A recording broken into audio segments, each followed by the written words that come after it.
Hello दोस्तों, नमस्कार। स्वागत करते हैं आपका आपके यूट्यूब चैनल पॉलिटेक्निक विद विकास में। दोस्तों, आज हम आप सभी के लिए लेकर आए हैं अप्लाइड प्री फर्स्ट के मोस्ट इंपॉर्टेंट क्वेश्चन जो कि 100% आपके एग्जाम में आने वाले हैं 2025 में। और लेटेस्ट सिलेबस के हिसाब से मैं इन क्वेश्चंस को फाइंड आउट करके लाया हूँ। आपके जो प्रीवियस ईयर पेपर था उसकी एनालिसिस करके, क्योंकि बहुत ज़्यादा सिलेबस नहीं चेंज हुआ है और काफ़ी सारे टॉपिक्स और चैप्टर्स हमारे सेम रहे हैं।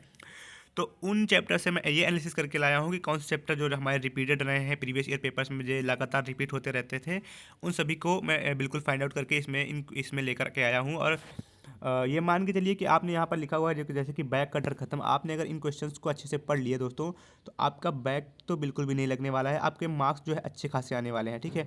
तो बिल्कुल इन क्वेश्चंस को अच्छे से कंटेस्ट करके जाइएगा और एग्ज़ाम में बिल्कुल अच्छे से रिप्रेजेंट करके आइएगा।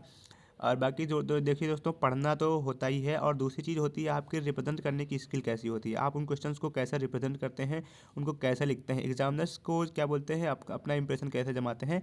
इन सब चीज़ों के बारे में भी मैं बताऊँगा, क्योंकि बहुत सी चीज़ें होती हैं कि बच्चों को लिखना नहीं पता होता है कि उन्हें लिखना कैसे है, कौन कौन सी चीज़ें कहाँ पर कैसे मेंशन करनी है, और किस चीज़ के बारे में कितने पेज लगभग भर देने हैं, तो आपको नंबर अच्छे से मिल जाएंगे। क्योंकि ये आपका 10th और 12th का एग्ज़ाम नहीं है, ये आपका डिप्लोमा का एग्ज़ाम है। आप इसके बाद, इसको देने के बाद आप इंजीनियर बनने वाले हैं, ठीक है। मतलब कहीं ना कहीं आपको थोड़ा सा अपग्रेडेड लेवल की कॉपी चेक होंगी और सब चीज़ अच्छे से होगा, ठीक है दोस्तों। चलिए बिना देरी के वीडियो को स्टार्ट करते हैं, और वीडियो पसंद आए तो वीडियो को लाइक कर दीजिएगा, चैनल को सब्सक्राइब कर लीजिएगा। ऐसे ही इंपॉर्टेंट क्वेश्चंस आपको देखने के लिए मिलते रहेंगे, ठीक है। देखिए, सबसे पहले हम बात करते हैं अप्लाई फिजिक्स फर्स्ट के क्वेश्चन नंबर 1 के बारे में, जो कि मोस्ट इंपॉर्टेंट क्वेश्चन रहा है हमेशा से।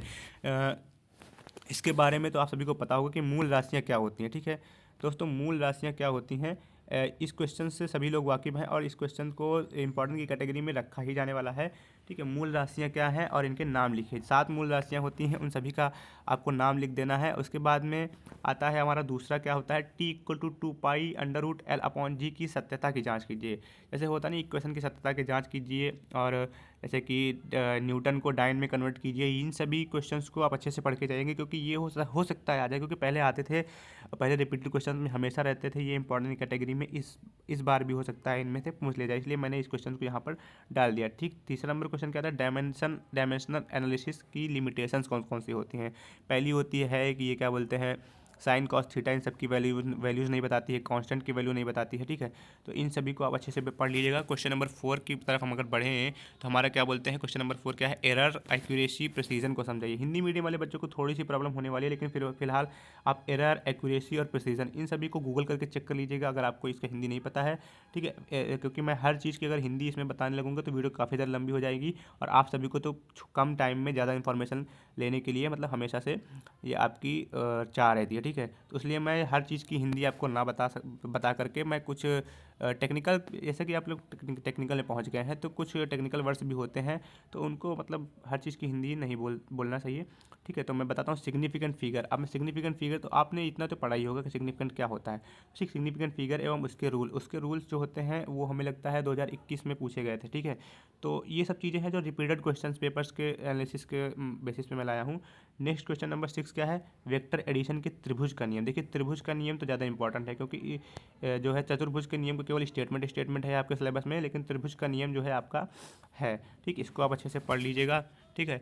और उसके बाद में नीचे आते हैं, तो नीचे हमारा क्या क्या रहने वाला है, conservation of linear momentum, recoil of gun. Linear momentum यानी कि रेखीय मोमेंटम जो होता है हमारा, उसका जो कंजर्वेशन होता है, संरक्षण का सिद्धांत होता है, उसको आप पढ़ लीजिएगा। और रिकॉइल ऑफ गन को गोली फायर करने में वो गन पीछे की ओर क्यों जाती है, ये उसका एग्जाम्पल है। क्योंकि अगर कोई चीज़ लिखते हैं आपको एग्जाम्पल सही ही लिखना है, ठीक है। और आपको देखिए, ये जो है V equal to R omega, A equal to R alpha, ठीक है। ये सेंटीमीटर एक्सेलरेशन और एंगुलर एक्सेलरेशन है ना, इन सब के बीच में डेफिनेशन है। लीनियर वेलोसिटी और एंगुलर वेलोसिटी के बीच में है, ठीक है। लीनियर एक्सेलरेशन और क्या बोलते हैं, एंगुलर एक्सेलरेशन के बीच में ये संबंध है।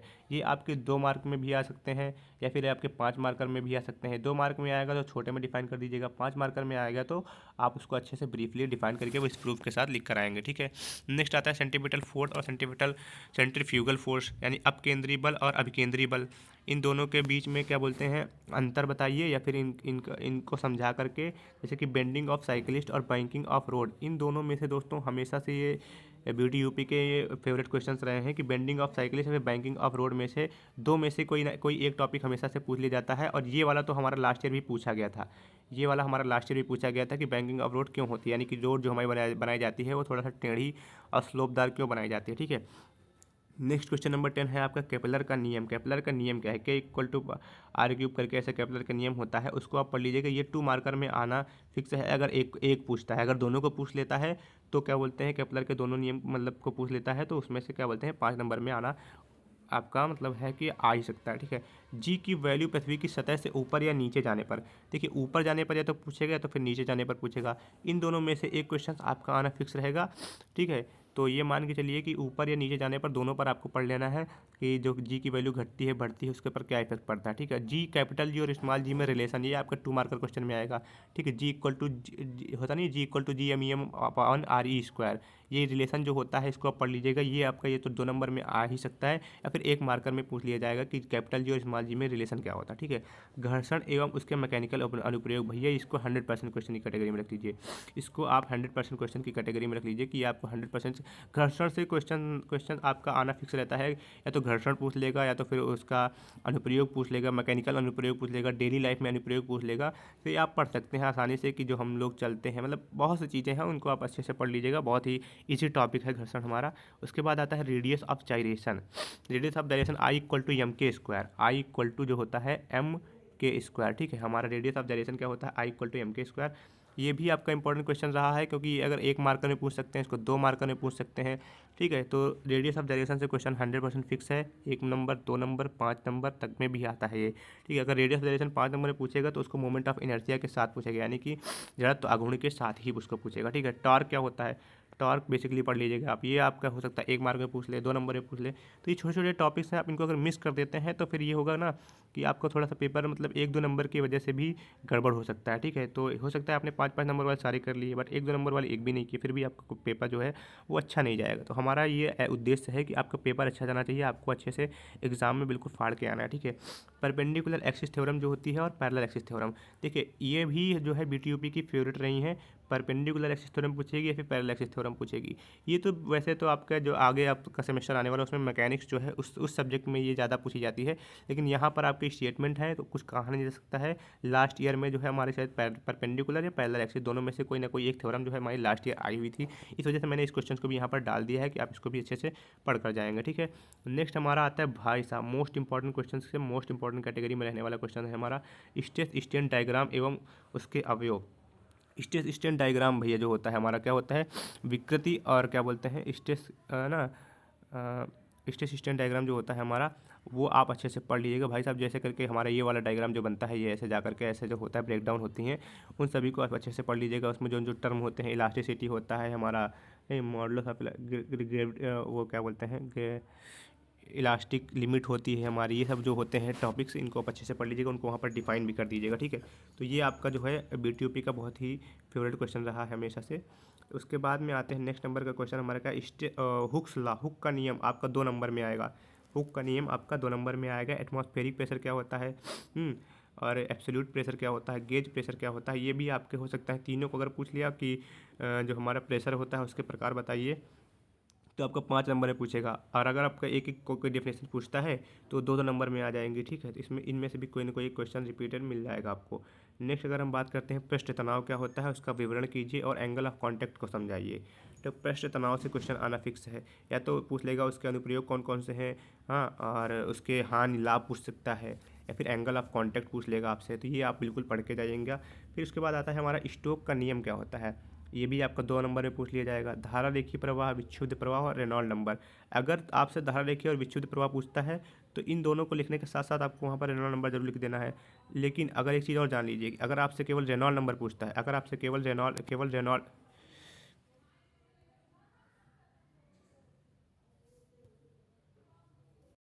अगर आपसे सॉरी दोस्तों थोड़ा सा मिस्टेक हो गई थी यहाँ पे, तो ध्यान दीजिएगा आप लोग। अगर आपसे केवल रेनॉल्ड नंबर पूछता है तो वहाँ पर आपको क्या करना है, विक्षुब्ध प्रवाह और धारा रेखीय प्रवाह के बारे में भी लिख देना है कि कितने से कितना रेनॉल्ड नंबर रहेगा तो हमारा विक्षुब्ध प्रवाह होगा, कितने से कितना रहेगा तो धारा रेखीय प्रवाह होगा। देखिए एग्जामिनर्स का पूछना होता है कि मतलब वो आपसे केवल या तो रेनॉल्ड नंबर पूछ लेगा या फिर ये दोनों में से कोई पूछ लेगा। तो आपको मेंशन आपको तीनों करना है क्योंकि आप पढ़कर तीनों जा रहे हैं। आप अगर पढ़कर गए हैं वहाँ पर लिख कर नहीं आते तो आपका क्या फ़ायदा है। ठीक है, अगर कोई टॉपिक आपका आया है उससे रिलेटेड आपको कुछ भी आता है तो आपको वहाँ पर लिख देना है, क्योंकि आपको ये दिखाना है ना कि बेसिकली आपको चीज़ें आती हैं, आपको याद है, आप उसको लिख सकते हो, तो वहाँ पे आप लिख के ज़्यादा आइएगा, ठीक है।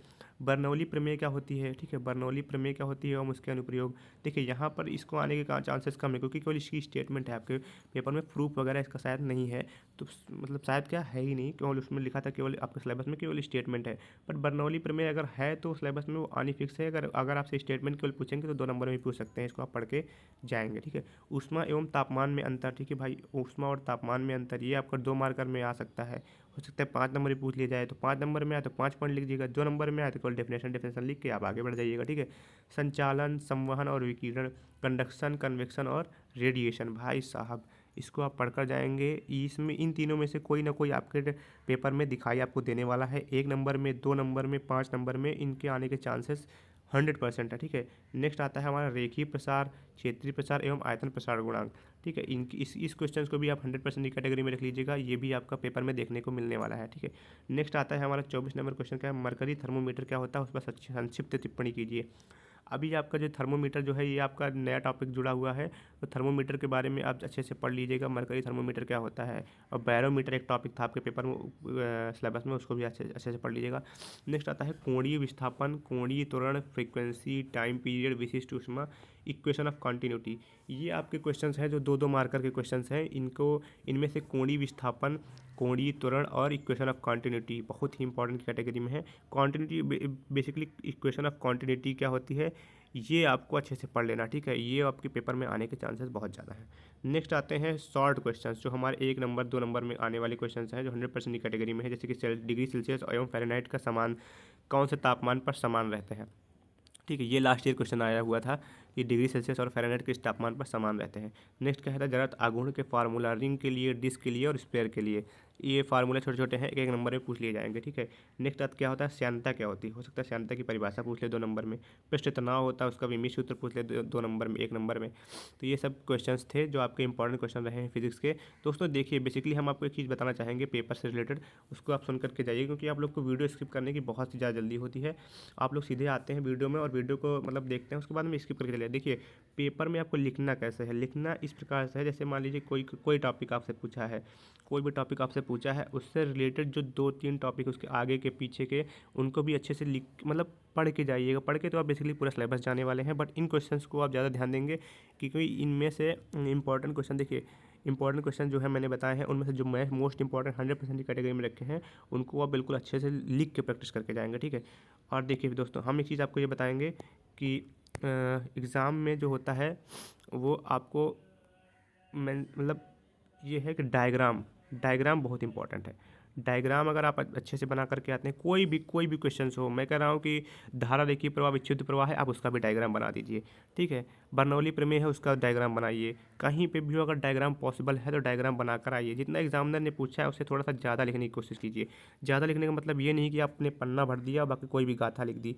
टू द पॉइंट लिखिए, और पॉइंट बना करके 1 point, 2 point, 3 point, 4 point, 5 point.